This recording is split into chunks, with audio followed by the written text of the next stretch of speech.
Subscribe to this channel. Hi, my name is Chomba Mkasanga from Lusaka, Zambia, and you're listening to the Underestimated Voices podcast. Welcome to the Underestimated Voices podcast, where we amplify the voices of those that have been overlooked and underestimated. Join us as we share their inspiring stories and shed light on the issues that matter most. It's time to give these voices the platform they deserve. Hello, ladies and gentlemen. Thank you so much for taking your precious time to tune into another episode on the Underestimated Voices podcast. You know, it's funny how time moves. We are already 6 months down the line and we're almost heading to the end of 2024, and hope you have started to achieve your goals that you had planned for this year. And if not, hope you are in line in achieving those goals in your life. In today's episode, I'm not alone. I have a guest. She is a coach for Plan to Podcast and a host of Podcasting for Newbies. And we are going to talk about how we can unleash the productivity potential that is within us. So before I say much, let's give a digital applause to Coach Dani Marie. So, Coach, how do you define productivity in terms of personal and professional life? How I define productivity when it comes to personal and professional life is, are you pushing the needle forward? Are you thriving even after doing everything that you need to get done? After the personal and professional tasks are completed, do you feel depleted, or do you feel rejuvenated in that you're thriving?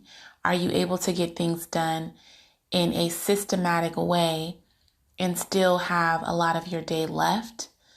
That's how I explain and describe productivity when it comes to personal and professional life. It's being able to capitalize and optimize your time and still feel good at the end of the day after doing it. What are some of practical tactics for managing time effectively and prioritizing tasks to reach personal and professional goals? When it comes to practical tactics to manage time effectively in prioritizing tasks, I go back to calendar. And there are now tools, resources such as calendars and CRMs or customer relation management tools that help you to optimize your time, prioritize your tasks, and manage your time effectively. So don't for a second think that calendars are not useful. Calendars are extremely useful. I recommend Calendly. I recommend tools like Google Calendar. I recommend Zoom, because as a podcaster, I use Zoom.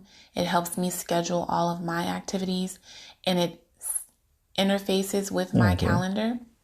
So I highly recommend tools like CRMs and calendars and content calendars to help you compartmentalize your time and your tasks.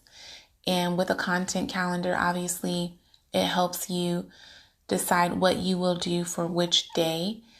Even tools like scheduling apps like the Meta Business app and the Hootsuite app that allows you to schedule your content so you can focus your attention on other demanding tasks.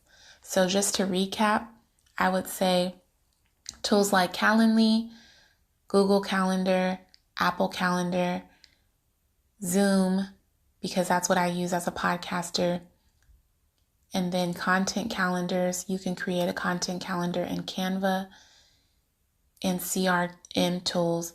I use HoneyBook. Oh, that's interesting. How can an individual increase this productivity and stay focused on their tasks? When it comes to individuals increasing their productivity and stay focused on their task, I would say you need a workflow, you need a system.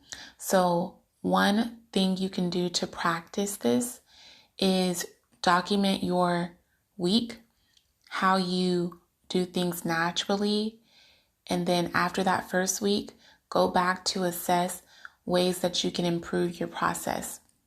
So do you need to use your calendar more? Do you need to set aside time, 15 minutes at the beginning of the day or the end of the day, to evaluate what you did well, what you didn't do well, and do a self-evaluation? Do you need to create a task list or to-do list at the end and beginning of each day? So these are things that you can start implementing into your practice so that you can continue to assess what works well and what's productive for you. What role does goal setting play in productivity and time management, and how can individuals set realistic and achievable goals? So when it comes to setting smart, achievable goals, this is extremely important, because what you don't want to be doing is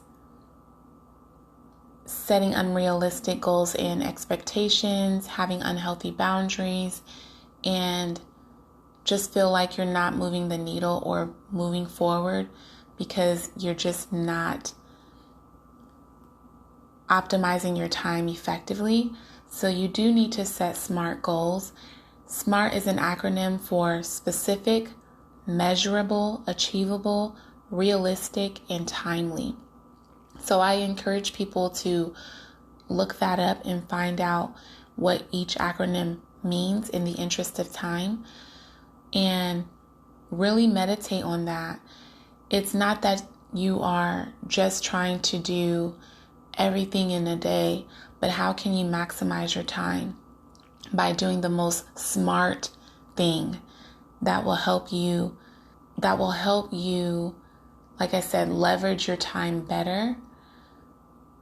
And so it's not just the little small tasks, although getting those small tasks checked off your list is great, but it's like, is there something that I can be doing that will work ahead and get myself in a position so I can cut down my time? So as we come to the end of this conversation, what are some common challenges people face when it comes to productivity, and how can they overcome these challenges to improve their time management skills? When it comes to some of the common challenges people face trying to be productive, I think it's a lot of times their excuses. For instance, I am a single mom. I have 2 children, 4 and 1 currently. And if you can imagine, 2 boys, very young, they have a lot of energy.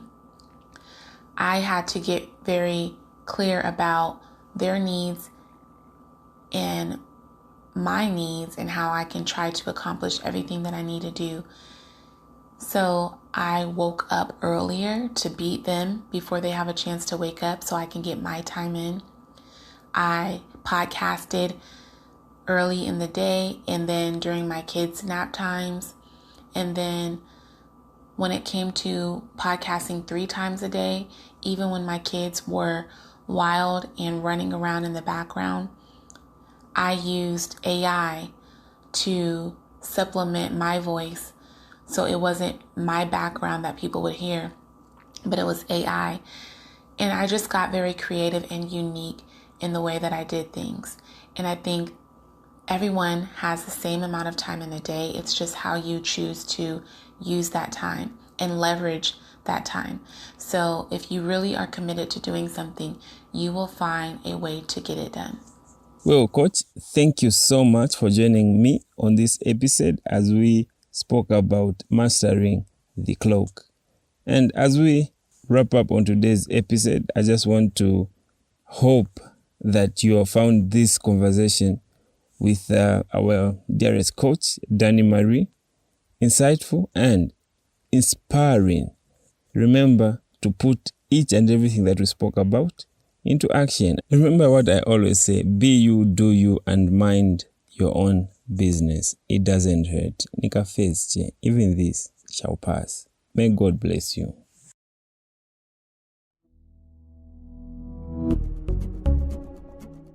Thank you for tuning in to the Underestimated Voices podcast. Remember, the power of a voice can change the world. Keep listening, keep sharing, and keep amplifying those underestimated voices. Together, let's make a symphony of stories that resonate far and wide.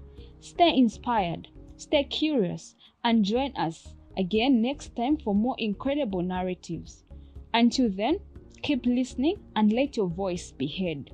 This is the Underestimated Voices podcast, amplifying the underestimated, empowering the unheard.